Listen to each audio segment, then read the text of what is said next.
Hello and welcome to the Clever Fox YouTube channel. My name is Elise and today we are talking about one of my favorite planning topics, and that is budgeting. I have my Clever Fox Budget Planner Pro and also my Clever Fox cash envelopes, and we are going to set up my budget calendar for the month of July and also stuff my cash envelopes for the month of July.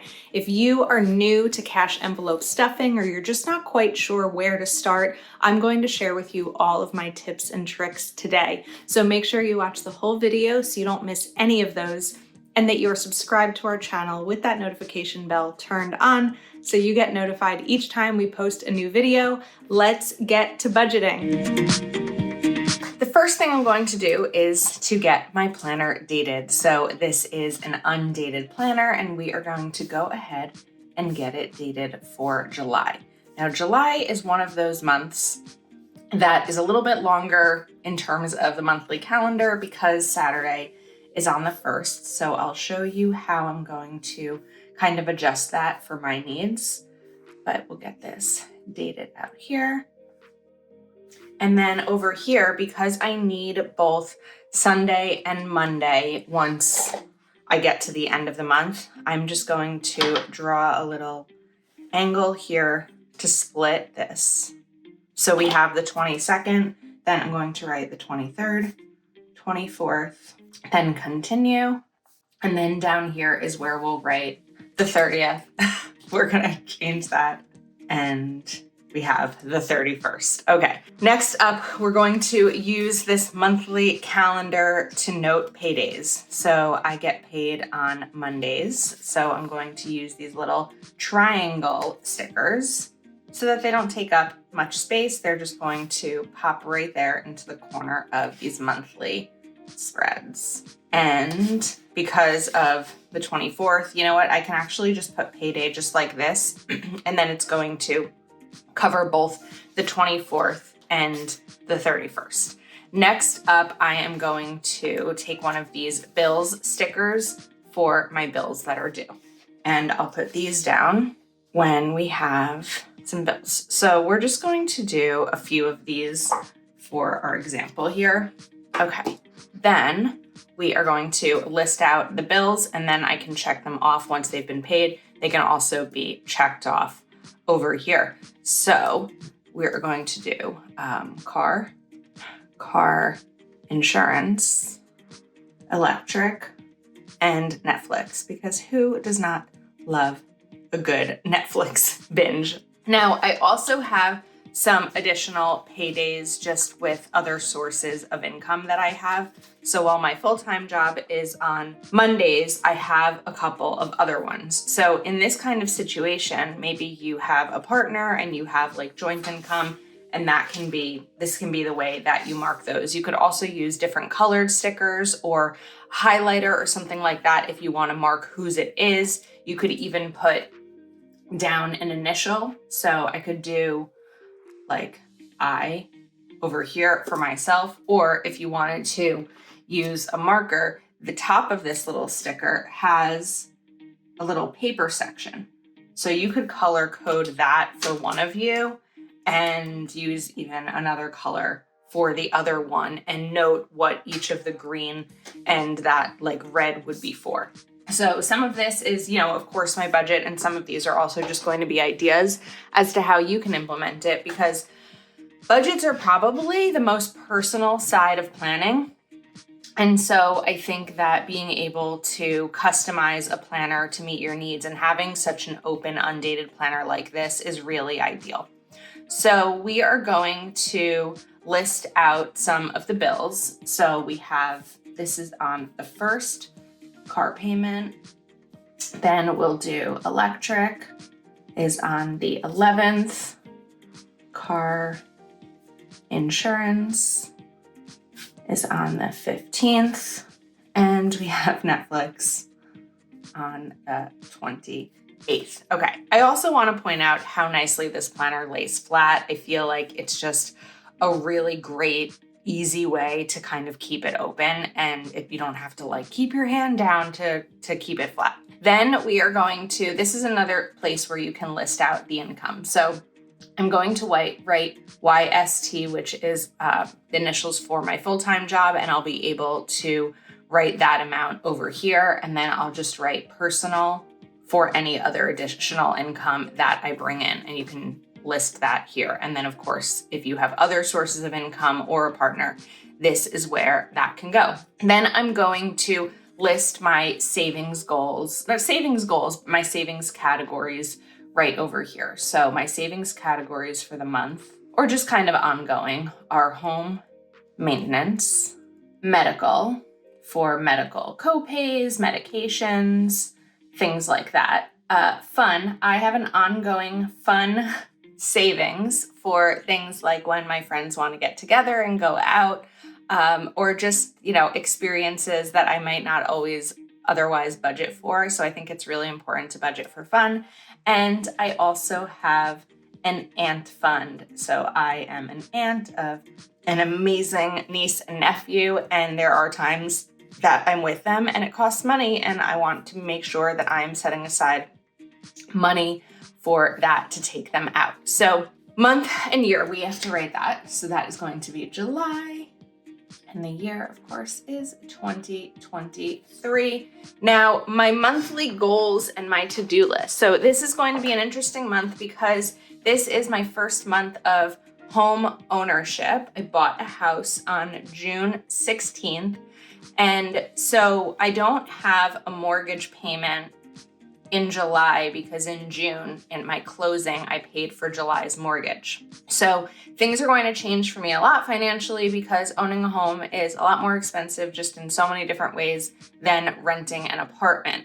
So my first mortgage payment will be due on Tuesday, or my next mortgage payment will be due on Tuesday the 1st, but that's really the first mortgage payment that I need to, quote, save for as part of my income. So it's definitely helpful that July I will have 5 paydays from my regular job because that will go towards it. So we need to, for my to-do list, map out mortgage.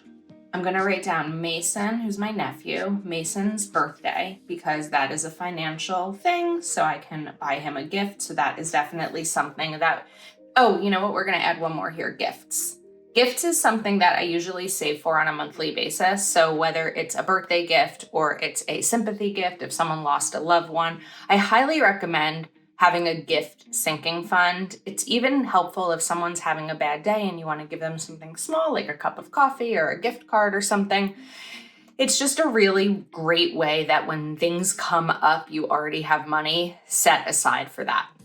So I think that that's really helpful. Then I need, I'm going to note security deposit. I have a hefty security deposit from my apartment that I will need to follow up to make sure that I get back. I hope I should be able to get it all back. I've only lived in the current apartment for a year and a few months. So that is going to also be really helpful because my security deposit is actually about the same as my mortgage because security is like a month and a half of rent.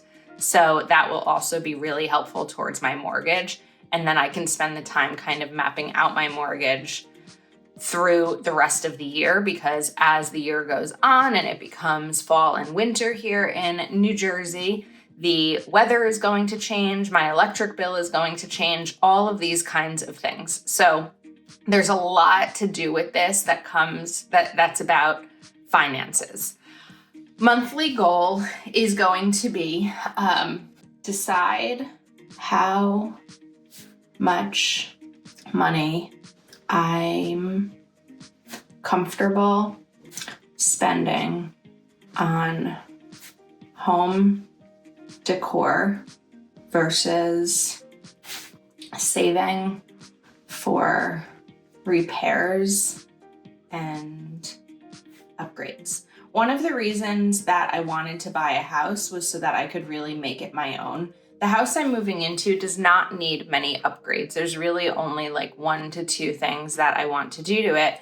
And there are definitely things I want to do to decorate, but I also know that there are going to eventually be repairs needed. So it's one of those things where, okay, do I want to buy this pretty vase or this pretty, painting, or could that money be better used towards a future bathroom renovation or hiring a painter for a room that has like ceilings too high for me to reach? So sometimes our monthly goals are very concrete, and other times the monthly goals are more about, start thinking about this, get it in your mind. And you've seen that through my budget videos this year, where like map out a vacation, start thinking about it. Can I buy a house? All these kinds of things. And our planners are where these things happen. So it's really exciting. Okay. These are just kind of some ways that you can set this up. And now we are going to get to probably the more fun part, which is the cash envelope stuffing. I have my Clever Fox cash envelope system. These come in a few different patterns and colors. This is the Jazzy collection, which is really fun. And we also have these budget sheet trackers, which are really great to be able to keep track of everything. So I have some cash here that I am going to stuff for the month, and we will get started. So first up, I am going to list out groceries as the category, and we are going to do the opening balance of $200. And then when I spend money on groceries, I can write the date, the description, whether it was an addition or a subtraction, and the balance. So if I'm adding money into this envelope aside from the opening balance, I would do a plus, whereas if I am spending money on groceries, I would subtract it. So we are going to, we'll do 100, 2, 3, 4, 5, and 200. 1, 2, 3, 4, 5. And now we have 200. We're going to take this budget sheet and put it right here. What I love about these envelopes is that they are small enough to be able to fit in most small purses, or of course you can put them here and then just put this entire one. What I like to do is when I'm going out, because of like safety purposes, when I'm spending cash, I really only bring the envelope that I need. So if I'm going to the grocery store, I will bring my wallet, but I'll only bring my grocery envelope. I'm not going to bring all the other envelopes that I'm stuffing here today, because it just feels like I don't need to. And if for some reason my purse gets lost or something, I'm not worried about all the cash that I had. I'm only focused on that one envelope because that's all that I brought with me. The next envelope we are going to do is gas. And this has a $50 opening balance. And we are just going to take a simple 50 and slide this right in here. Next up, we have the fun budget that I mentioned. I do already have some money in my fun fund, so I'm not going to really put a ton in there. We're just going to put $40 in there. $40 should cover, a dinner out with friends, if it's the right restaurant. Next, we are going to do my ant fund. My ant fund was pretty much depleted in June. So we need to bump that up a little bit, and I'm going to put $50 in there. And we'll add the opening balance here at 50. And this is something you can do on a monthly basis. This is something you can do if you get paid weekly or bi-weekly. And some of these envelopes may not be something you contribute to every single month. It may just be as you see something is depleting, then you may want to add more to it. Next up, we are going to do the miscellaneous category. And this is just really for anything extra that comes up that I need to or want to spend money on. So that it's really helpful if you are new to budgeting to have a miscellaneous category for something that maybe you didn't think to budget for, or just anything else that is really going to come up. We're also going to write the category here so that you can see it. And this way, when those things do come up, you're not worried about where you have to take the money from, because you'll know that you already had it set aside in case of those needs. So it's not like, wait, this money is going to have to come out of my groceries because I didn't prepare for it. Nope, you have it all set aside. And that miscellaneous number, some people also call it a buffer, is just a number that you're going to need to decide what you're comfortable with. 150 for me has been really good for a long time. It may change now with home ownership, but for now, 150 is good. I also give myself a category for manicures, and that will be $50 for the month. And then we are going to jump into my gifts category, which is $40. And like I said, I do already have some money set aside in gifts. I spent some of my gift category in June. A friend lost a loved one, and that went towards flowers with some other friends. So I did spend a little bit from that. So now I'm adding back to it. So my categories right now are gifts, manicure, miscellaneous, aunt, fun, gas, and groceries. Of course, I don't cash stuff my bills. I just cash stuff the things that I see myself spending money on. I do have 10 extra dollars, so we will figure out where that goes. That may just even be thrown into my miscellaneous budget or my gas budget, which are two places where I could see myself overspending. So this is my little cash envelopes. I'm excited about it. I'm excited to start a new, fresh month. Remember, when it comes to your budget, every new payday, every new month is a chance to start fresh and create the financial life of your dreams, because financial peace is possible. We just have to use our planners. So I hope that you enjoyed this video as much as I enjoyed chatting with you today. Make sure you're subscribed to our channel and you have the notification bell turned on so you don't miss any future videos. Go ahead and give this one a thumbs up. Let us know your thoughts in the comments. All of these products can be purchased over at cleverfoxplanner.com. Take care, and we will see you soon.